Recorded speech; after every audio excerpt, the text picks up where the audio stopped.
그럼 이제 본격적으로 시작을 해볼게요. 이제 5분이 조금 지났으니까 제가 준비한 자료를 말씀을 좀 드리면 제가 캡처할 때랑 지금 현재 가격이랑 뭐 크게 다르지 않습니다. 그래서 전반적으로 이 암호화폐 시장이 지금 초록색으로 물들어 있고, 그래서 제가 이렇게 써놨죠. 다시 힘을 내는 비트코인. 그래서 이 비트코인이 제가 저희 뭐 멤버십 텔방에는 매일 이제 그 현재 장이 어떤지 체크를 해드리잖아요. 그래서 말씀을 드렸던 것이 108K, 이제 매 1K마다 지금 108K, 109K, 또 110K, 111K, 매 1K마다 지금 그 저항대로 볼 수 있기 때문에 일단 이제 오늘 아침 9시에 이제 어제 종가가 마감이 됐잖아요. 그래서 모처럼 이제 108K 위에서 마감을 하게 됐고, 이제 그 다음 저항대가 109K거든요. 그래서 109K를 넘어서게 되면 최근에 이 단기 추세선을 지금 넘어서는 것이기 때문에 지금 어쨌든 이 108K를 넘어서 또 109K까지 향해 간다라는 것은 상당히 좀 긍정적으로 볼 수 있다라고 볼 수가 있을 것 같습니다. 그런데 지금 뭐 비트코인도 중요하지만 또 우리가 가장 중요하게 또 생각하고 있는 것이 이 리플이라고 또 볼 수가 있잖아요. 그런데 이제 지난 주말이었죠. 28일날 오전이었어요. 제가 체크를 해보니까 빵형이 트윗을 올린 게 한 아침 6시 이후였었거든요. 그래서 이 리플사가 항소 취하를 선언을 했는데, 근데 제가 조금 전에도 말씀을 드렸지만 이렇게 싱겁게 이렇게 쉽게 항소 취하를 선언을 한다고 저는 이런 생각이 또 들었거든요. 그래서 어쨌든 이런 판단을 했다라는 것은 이제 결국에는 최종 판결을 지금 그 1심 판결을 확정 짓는 것이기 때문에 이 리플사한테 부여된 벌금 1억 2,500만 달러가 확정이 되는 것이고, 그리고 리플사 입장에서는 가장 중요하게 볼 수 있는 이 기간 판매 금지 명령도 계속 또 유효하게 됐다라고 볼 수가 또 있을 것 같습니다. 그래서 과연 이것이 또 괜찮을까? 또 우리 입장에서, 이 투자자 입장에서는 이것이 괜찮을까? 이것이 또 궁금할 수가 있을 텐데요. 그러면 또 말씀을 드리면, 물 한 잔 마셨습니다. 네, 리플사 항소 취하 선언을 지금 제가 이렇게 체크한 대로 26일이 아니죠. 이거 26일이 뭐냐면은 26일 목요일 밤 10시쯤에 법원의 기각 판결이 또 나왔었잖아요. 그러니까 제가 지난주 금요일 날 회원 영상에서 이 기각 판결이 나오고 나서 이제 그거에 대해서 말씀을 드렸었고, 이제 그 전날에, 그러니까 이틀 전에 이제 XRP의 완전한 소송 판결이 곧 나온다라고 말씀을 드렸었어요. 이걸 보시면 이제 요거 있었죠. 요게 아니라 뭐지? 라이브가 아니고 요거였죠. 리플 소송 질질 끌릴까? 곧 완전한 소송 종결 나온다라고 말씀을 드렸는데, 근데 우리가 예상했던 이 완전한 소송 종결이라는 게 토레스 판사가 이제 승인을 해가지고 어떻게 보면 좀 리플사의 손을 들어주는, 이제 그렇게 나올 때 뭔가 호재로 받아들일 수 있으면서 가격적인 상승을 좀 기대할 수가 있었는데, 근데 그런 이제 완전한 소송 종결이 아니라 지금 보시는 것처럼 이 빵형이 이게 써놓은 것처럼 리플은 저희의 항소를 기각을 했고, 그러니까 리플사는 이제 항소를 취하를 했고, SEC도 이전에 밝혔듯이 항소를 기각할 것으로 예상이 됩니다. 그러니까 결국에는 항소를 포기를 하겠다라고 이렇게 6월 28일 날 토요일 오전 6시에 요런 또 포기 선언을 했다는 겁니다. 그래서 기각 판결이 나온 뒤에 하루 반 만에, 그러니까 이틀도 안 됐거든요. 하루 반 만에 소송 종료 선언을 했기 때문에 저는 좀 예상외로 너무 빨리 소송에 관해서 좀 항소 취하를 발표한 것이 아닌가라고 또 생각이 들었어요. 그런데 일단 지금 현재는 이 리플사가 아직 공식적으로 뭐 항소를 취하하겠다라는 그 문서를 법원에 제출한 것이 아니고, 그리고 또한 이 SEC도 이제 리플사가 하게 되면은 SEC도 공식적으로 항소를 취하를 하겠다, 이 철회 조치가 필요한 상황이거든요. 그런데 아직까지는 이 빵형이 지금 트윗에만 뭐 항소를 포기하겠다라고 한 것이기 때문에 현재로서는 완전한 이 소송 종료는 아니다라고 볼 수가 있고, 그래서 지금 현재는 이 제임스 필란 변호사의 트윗을 좀 체크할 필요가 있다. 왜냐면은 이 제임스 필란 변호사가 이제 어떤 법원에 이제 그 단계를 밟을 때마다 이렇게 또 계속 트윗을 올리고 있거든요. 그래서 마지막으로 지금 올린 것이 6월 26일 날 이 토레스 판사가 결국에는 그 기각 판결을 내렸다라고 이렇게 올렸던 이 트윗이 지금 마지막이기 때문에 아직까지는 뭐 빵형이 지금 소송 취하에 대한 그 선언을 했지만 이것이 완전한 소송 종결로 지금 확정된 것은 아니다라고 말씀드리고 싶고, 그럼에도 불구하고 지금 뭐 사실상의 소송에 대한 것은 완전히 종료됐다, 이렇게 또 볼 수가 있다라는 겁니다. 지금 또 네, 그래서 보시게 되면 이제 문제는 이거죠. 문제는 두 가지가 있잖아요. 한 가지는 벌금이 이제 감액을 원했는데 실패를 한 경우고, 또 하나는 기간 판매 금지 명령이 계속 유효하게 됐는데, 이 두 가지 문제를 또 어떻게 해석을 해야 될까, 이것이 또 중요할 수가 있을 겁니다. 그런데 이 벌금 문제는 뭐 리플사는 돈 걱정은 아마 하지 않을 것으로 생각을 해요. 뭐 매달 지금 뭐 리플사는 뭐 큰 돈을 뭐 자동적으로 뭐 벌어가고 있기 때문에 사실상 뭐 리플사는 뭐 감액되면 좋은 거지만 이것이 뭐 리플사한테 크게 악영향을 줄 만한 그런 상황은 아니다라고 생각이 들고, 중요한 것은 이거겠죠. 이것이 문제일 텐데, 기간 판매 금지 명령. 근데 이것이 과연 괜찮을까? 그리고 또 이것이 XRP-ETF에 대해서 영향을 또 끼치지 않을까? 아마 이것이 또 궁금하실 겁니다. 그렇다면 먼저 또 체크를 해볼 것이, 이 기간 판매가 SEC가 별도로 다시 승인해주면 가능해질까? 아마 이것도 궁금하실 거예요. 그래서 제가 챗GPT한테 물어보니까, 그러니까 별도로 이 SEC가 다시 좀 승인을 하면은 이 기간 판매가 가능해지냐라고 물어보니까 그 답변이 SEC 승인만으로는 불가능합니다 라고 하면서, SEC는 집행기관이지 법원의 판결을 해제할 권한은 없습니다 라고 또 얘기를 해요. 그러면서 반드시 법원을 통해야 하는가 라고 하니까 맞습니다 라고 하면서, 금지 명령은 법원의 명령입니다. 그래서 법원의 해제 신청을 먼저 해야 되는 것이고, 그 다음에 SEC 동의가 있으면 법원이 이를 쉽게 승인할 가능성이 높아집니다. 라고 하면서, SEC가 동의를 한다 하더라도 일단 무엇보다 법원의 승인 절차가 필수입니다 라고 또 얘기를 합니다. 그런데 이번에 그러니까 기각 판결을 내렸을 때 토레스 판사가 말했던 것 중에 하나가 이 공익을 또 강조한다라고 얘기를 했었잖아요. 그렇기 때문에 뭐 재승인, 그러니까 기간 판매에 대한 다시 그 승인을 내릴 가능성이 뭐 없다고 볼 수는 없지만, 그러니까는 뭐 합의를 했기 때문에 SEC가 다시 또 열어줄 수도 있는 거잖아요. 그렇기 때문에 재승인의 가능성이 뭐 없다고 볼 수는 없지만, 그렇다고 이 기존에 지금 토레스 판사가 뭐 공익을 강조하겠다라고 한 만큼 또 이 가능성을 또 크다고 볼 수만은 없지 않을까 라고 또 생각이 듭니다. 그러니까 뭐 이것은 뭐 추후에 이제 리플사가 어떻게 하느냐, 그것을 지켜봐야 될 것 같고, 일단 현재 상황으로만 본다면 일단 기간 판매는 좀 당분간은 힘들어지지 않을까. 그래서 그것을 일단 기본적으로 보고선 가야 되지 않을까 생각이 들어요.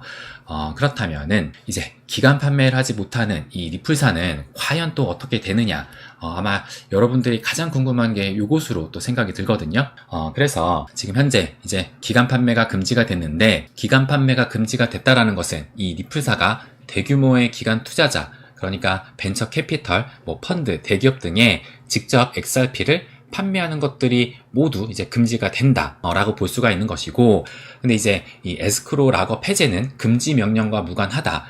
그러니까 이 리플사가 매달 이 10억 개씩 매월 거의 초쯤에 풀고 있잖아요. 그런데 이 락업 해제와는 이 금지 명령과는 무관하다라고 볼 수가 있기 때문에, 지금까지 해왔던 대로 이 리플사는 매달 이 10억 개씩은 풀게 될 것이다 라고 또 볼 수가 있다라는 겁니다. 그런데 이 거래소의 판매, 소매 판매는 가능하다. 그러니까 지금 현재 이 리플사가 에스코로의 그 물량을 계속 풀면서 매달 일정량을 지금 판매를 해서 그것으로 운영 자금을 지금 조달하고 있잖아요. 근데 그것은 거래소 판매는 지금 계속 또 가능하다. 그러니까 2차 판매는 뭐 증권이 아니다라고 그 토레스 판사가 판결했기 때문에 거래소 판매는 가능하다라고 또 볼 수가 있다라는 겁니다. 그렇다면 이 리플사는 XRP를 어떻게 팔고 있느냐, 이것을 본다면, 그러니까 기존에는 이 에스크로 물량을 그 에스크로 물량의 그 일부를 기관에다가 직접적으로 판매를 했거든요. 그런데 이 최종 판결, 이 1심 판결을 통해서 이제 이 기간 판매가 금지를 시켰잖아요. 그 금지 명령을 내렸기 때문에 여기 보신 것처럼 기관 대상, 장외 거래, 대형, 마켓 메이커, 뭐 벤처 캐피털, 기관 투자자 등의 기존에는 이 직접 판매를 리플사가 할 수가 있었지만 지금 현재는 이것이 이제 금지가 된 상황이고, 그렇기 때문에 현재는 소매 판매, 그러니까 이 소매 판매라고 함은 거래소를 통한 이 판매라고 볼 수가 있는 거거든요. 그러니까 앞으로는 이 리플사가 이 물량을 팔게 된다 하더라도 이런 그 기관에 뭐 아니면 뭐 마켓 메이커, 뭐 OTC, 뭐 OTC 데스크 뭐 이런 쪽에다가 직접적으로 판매는 금지가 되는 것이고, 앞으로는 거래소를 통한 이 판매만 가능하게 된다 라고 또 볼 수가 있다라는 겁니다. 그렇다면 이제 우리들 이 개미 입장에서는 거래소에서 이제 계속 또 판매를 하게 되는 것이니까 이것이 안 좋은 것이 아니냐라고 또 생각을 할 수가 있을 거예요. 여러분도 가장 먼저 이게 좀 걱정되지 않으세요? 이 매도 압박이 가중된다. 그러니까 리플사가 또 많은 물량을 매달 지금 팔기 때문에 이것이 거래소에 지금 다 나오게 된다면 매도 압박으로 좀 가중이 되면서 이것이 가격 상승을 좀 제한하는 것이 아닐까. 아마 이 부분이 가장 좀 걱정되지 않으실까 생각이 듭니다.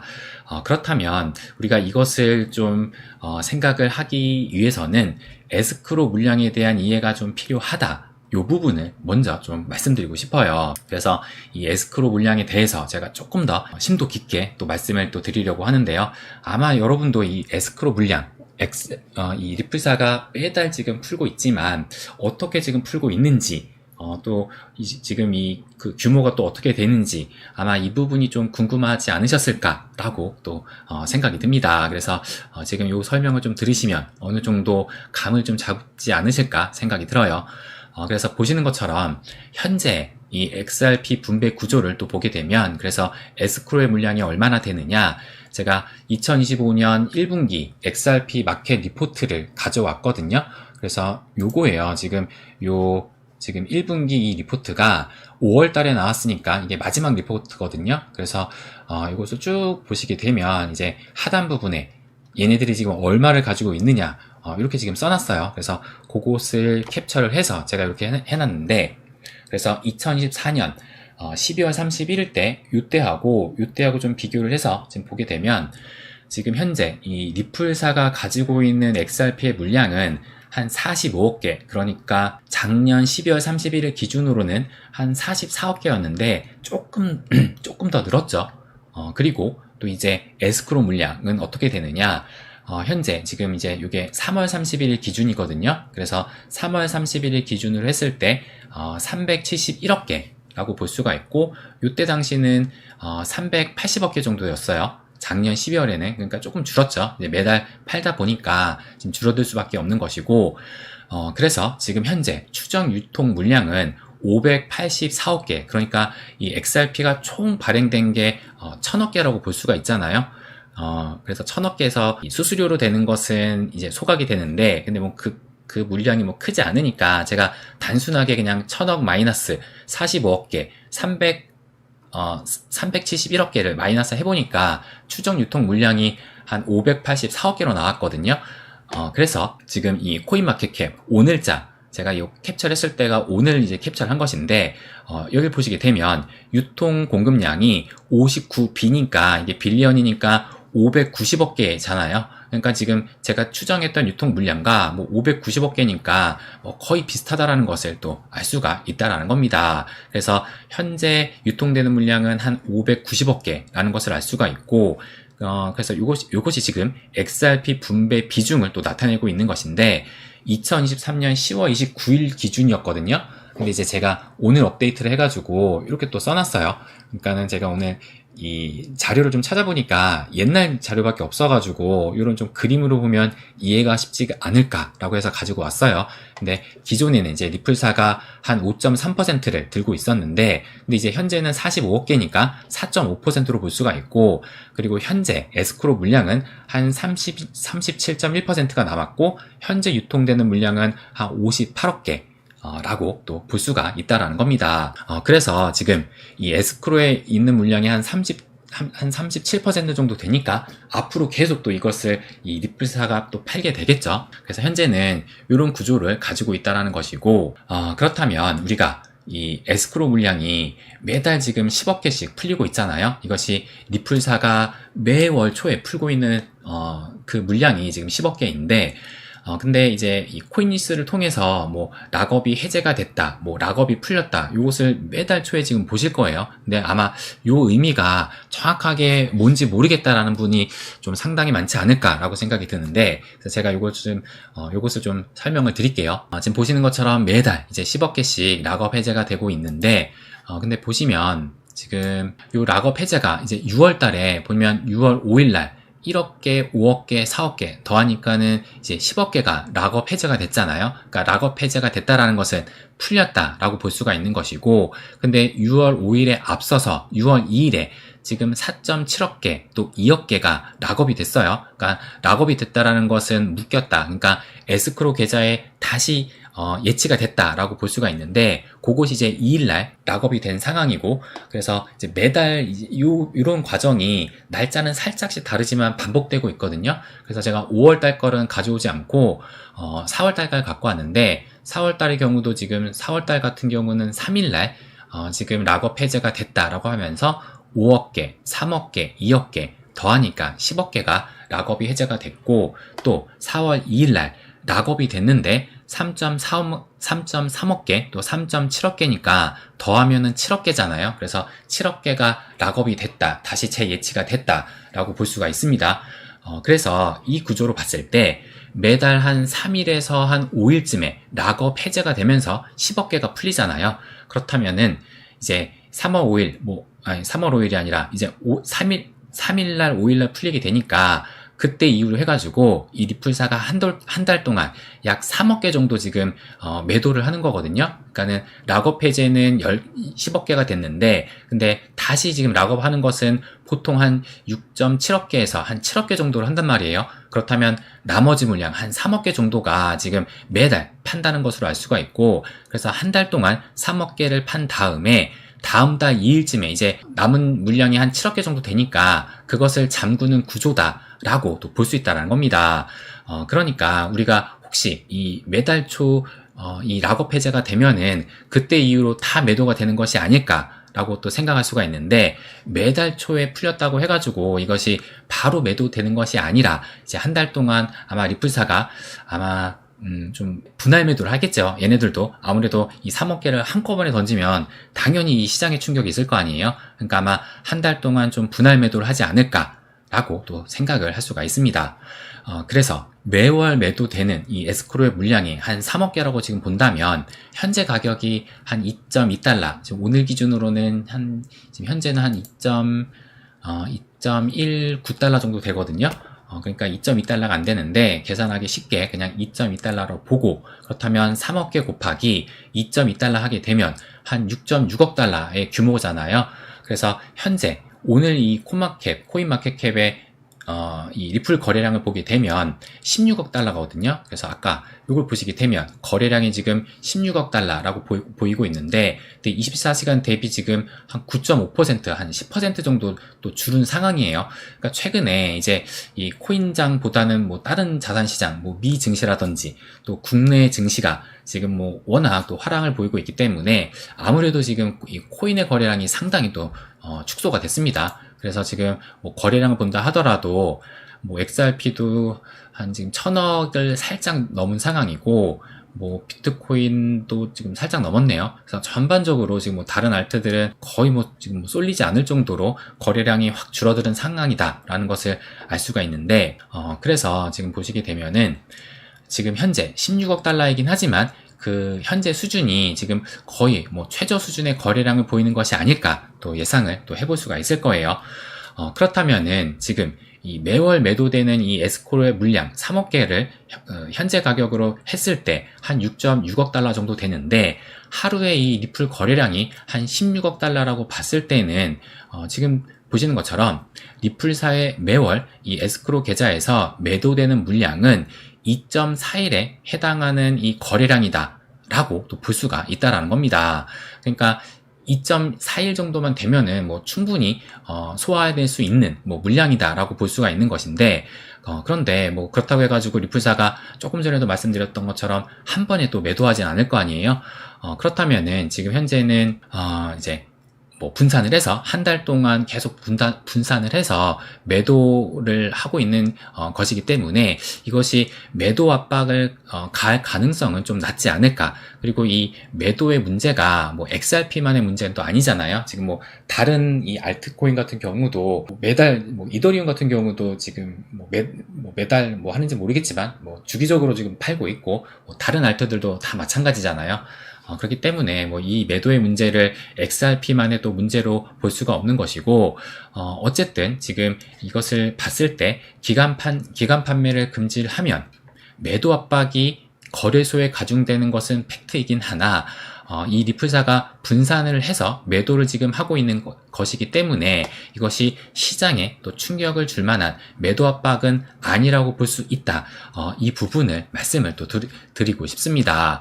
그리고 또 실질적으로 이 리플이 지금 가격 변화를 보면 매달 초에 매월 초에 뭐 하락을 한다거나 뭐 그런 흐름은 또 그런 패턴은 또 보이지 않고 있거든요.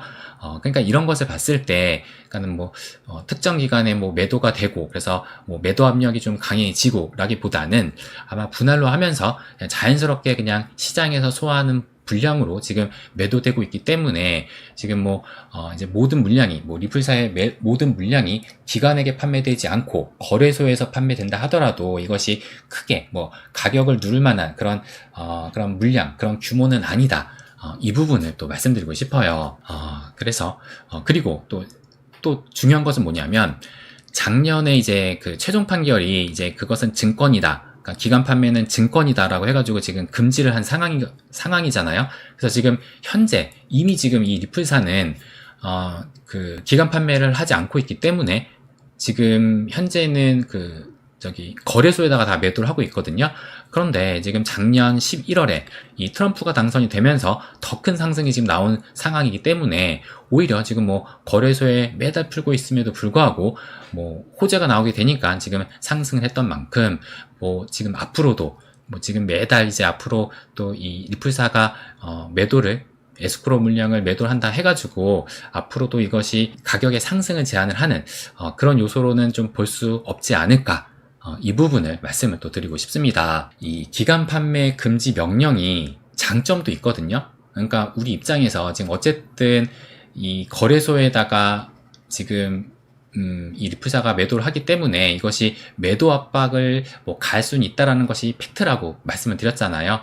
그런데 이 기간 판매 금지 명령이 우리에게 또 장점이 될 수 있는 그 상황이 뭐냐, 이것도 이제 제가 설명을 또 드릴 거거든요. 그것이 뭐냐면 바로 이 XRP ETF에서 찾아볼 수가 있는 겁니다.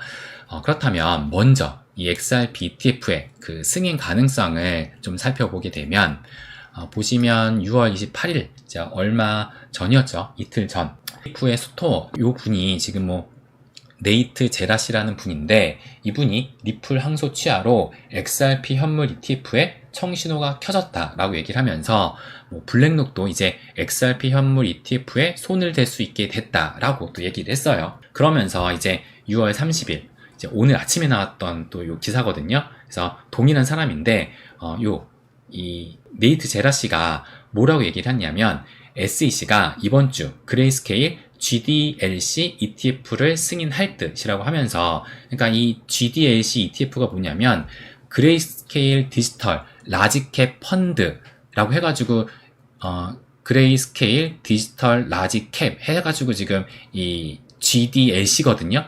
그래서 딱 보시는 것처럼 라지캡 펀드니까 이제 뭐 메이저 알트를 모아놨다라고 볼 수가 있잖아요. 그래서 여기 보시면 개인적으로는 SEC가 승인할 가능성이 매우 높다고 생각을 한다. 이 ETF는 비트코인, 이더리움, XRP, 솔라나, 에이다를 포함하고 있다. 라고 하면서 이번 승인 이후로 개별 알트코인 현물 ETF 승인이 이어질 것이다.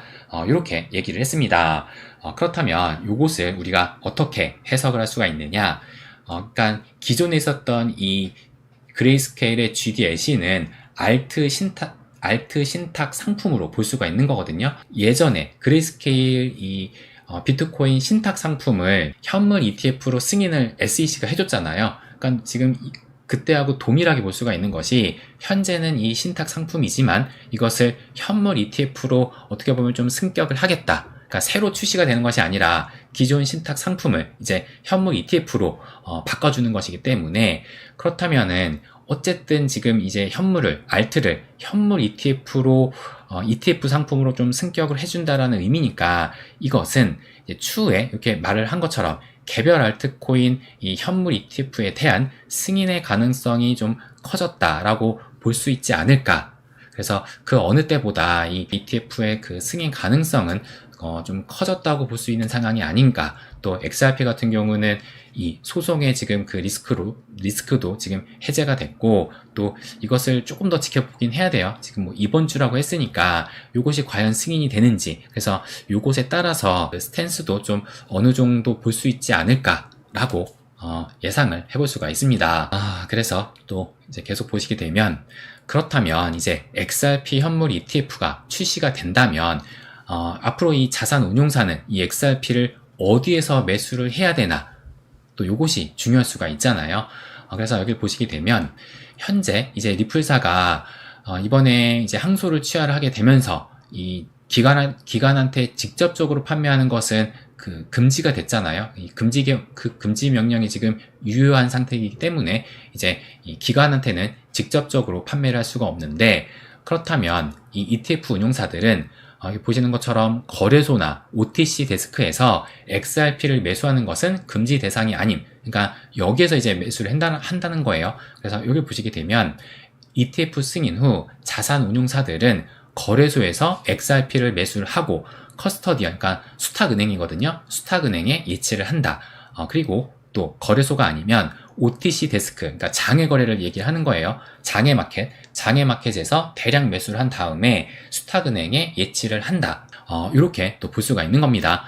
그렇다면은 이제 XRP 매수 경로를 봤을 때 주로 이제 대형 거래소에서 매수를 하게 되는데, 코인베이스, 뭐 비트스탬프, 뭐 바이낸스 US, 뭐 만약에 이제 SEC 규제상 허용을 하게 된다면 이 바이낸스 US까지도 매수할 수 있고, 또 업홀드도 있고, 그래서 어쨌든 이 대형 거래소를 통해서 이제 높은 유동성을 가진 거래소에서 대량으로 매수를 할 수가 있는 것이고, 그렇게 이게 아니라면은 OTC 데스크에서도 매수가 가능한데, 그래서 대표적인 이 OTC 데스크가, 그러니까 장외 거래하는 그 마켓 메이커들이 컨버랜드, 뭐 B2C2, 갤럭시 디지털 등이 있거든요. 그래서 이 기관 대상으로 OTC 데스크를 통해서 대량의 블록딜 형태로 매수를 하고 있는데, 그런데 중요한 것은 뭐냐면 이 장외 거래, 얘네들도 어떻게 보면 좀 큰 손인데 이들 역시도 리플사한테 직접 매수는 못 하거든요.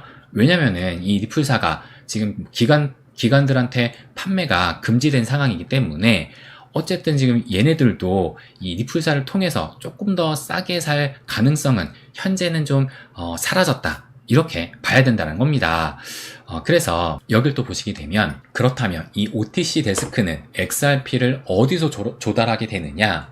그래서 지금 그 유동성 소스를 보시게 되면 이 거래소 유동성, 그러니까 거래소를 통해서 거래소에서 대량 매수 후 OTC 클라이언트에게 공급을 한다라고 볼 수가 있고, 아니면은 얘네들이 애초에 그냥 자체 보유한 물량으로, 그냥 기존의 과거의 거래를 통해서 축적한 재고 물량으로 지금 조달을 하던가, 아니면은 개인 지갑, 채굴풀. 근데 XRP 같은 경우는 채굴되는 게 아니잖아요. 그러니까 채굴풀은 아니고, 어쨌든 개인 홀더라든지 아니면 파트너사의 대량의 물량을 매입한 거. 근데 이 리플사의 파트너사를 통해서 매수를 하는 것도 이것도 지금 금지 명령에 위배될 수가 있는 여지가 있거든요. 그래서 이것도 좀 조심스러운 부분이긴 해요. 그래서 어쨌든 지금 봤을 때 이 OTC 데스크 장외 거래를 통해서도 리플사로부터 직접 매수는 또 불가한 상황이기 때문에 그 이유는 이 법원의 금지 명령 때문에 불가한 것이죠. 그렇다면 결국에는 이 OTC 데스크도 거래소를 통해서 이 XRP를 조달해야 되는 것이고, 그렇다면 이 자금 XRP 조달하는 그 규모가 거래소를 통해서 커질 수 있다는 얘기는 매수 압박으로 또 작용할 수 있다는 얘기잖아요. 그렇다면 이것은 XRP 가격의 상승으로 또 끌어낼 수 있지 않을까, 또 이 부분을 예상을 할 수가 있는 겁니다. 그렇기 때문에 이제 XRP 현물 ETF가 나오게 된다면 얼만큼 이 XRP ETF가 흥행을 하느냐에 따라서 가격 상승도 좀 충분히 기대해 볼 수 있지 않을까 라고 또 예상을 해볼 수가 있을 거예요. 그렇다면 이제 최종적인 또 결론을 말씀을 드리면, 일단 이 소송에 대한 완전 종결은 개미들 입장에서 환영할 만한 소식이지 않을까, 저는 이렇게 또 생각을 합니다. 그러니까 표면적으로 봤을 때는 이제 법원의 승인을 통해서 지금 소송 종결된 것이 아니라 그냥 어떻게 보면 리플사가 포기를 한 거잖아요. 더 이상의 항소를 이어가지 않겠다라고 한 것이기 때문에 법원의 승인이 아니기 때문에 이것을 호재로 인식하는 것이 어떻게 보면 좀 실패가 되었다라고 볼 수가 있는 것이고, 또 그렇기 때문에 지금 가격이 이 모양이지 않나. 그러니까 지금도 3,000원이 어제 일본 기준으로는 또 3,000원을 넘기기도 했지만 또 오늘은 지금 또 살짝 떨어져가지고 2,980원대를 또 보이고 있어요. 그래서 어쨌든 만약에 우리가 한 며칠 전에 이 토레스 판사가 기각이 아니라 최종적인 승인을 해가지고 했다면 그것에 따라 좀 가격 상승을 기대할 수 있었을 텐데, 근데 결국에 그런 승인이 아니라 지금 결국에는 이 리플사가 지금 포기를 하면서 항소를 포기를 하면서 이 소송이 종결된 것이기 때문에 이 가격이 크게 상승하는 그런 그런 움직임은 전혀 나오지가 않았고, 대신에 이제 하락분만 좀 만회를 하게 됐죠. 그래서 일단 표면적으로 봤을 때는 우리가 크게 기뻐할 만한 상황은 아직은 아니긴 하지만, 그럼에도 불구하고 제가 조금 전에 말씀드린 것처럼 여러 가지 것을 봤을 때 이제 개미들 입장에서는 환영할 만한 소식이다라고 볼 수가 있으면서, 소송 완전 종료의 효과로 볼 수가 있는 것이, 일단 소송 리스크가 완전히 또 해소가 됐기 때문에 상방이 이제 열렸다고 볼 수가 있잖아요. 그러니까 21년도 그 대불장 때 이더리움 같은 경우가 상당히 많이 올랐지만 리플 같은 경우는 또 이 가격적인 제한이 좀 있어가지고 그 당시 한 2,000원대밖에 못 올랐었잖아요. 근데 이제 지금 현재 시점에서는 이 소송 리스크가 완전히 또 해소가 된 상황이기 때문에 앞으로 불장이 오게 된다면, 저는 개인적인 생각으로는 이 비트코인의 상승률을 훨씬 뛰어넘으면서 이더리움보다도 더 큰 이 상승이 또 나올 수 있지 않을까라고 예상을 합니다. 그러면서 또 중요한 것은 이 소송의 리스크가 해소가 됐으니까 XRP 현물 ETF에 대한 이 승인의 가능성도 또 커졌다라고 볼 수가 있는 것이고, 그리고 승인이 되면서 또 출시가 될 거 아니에요. 또 출시가 된 동시에 흥행이 되게 된다면, 그래서 많이 이 XRP 현물 ETF를 매수하게 된다면, 제가 아까 전에도 말씀을 드렸던 것처럼 이제 리플사를 통해서 매수를 할 수 있는 것이 아니라 거래소를 통해서만 장외 거래, OTC 거래도 마찬가지로 거래소를 통해서만 이제 자금 조달이 가능해질 수가 있기 때문에 이것이 매수 압박으로 또 될 수 있고, 또 가격 상승으로 해줄 수 있는 만큼 이 가격 상승이 가속화될 수 있지 않을까, 이 부분도 예상을 해볼 수가 있다라는 겁니다. 그렇다면 우리가 바라는 가장 또 원하는 것이 이 두 번째 슈팅이잖아요. 그렇다면 요 두 번째 슈팅이 과연 언제 나오느냐, 요것인데,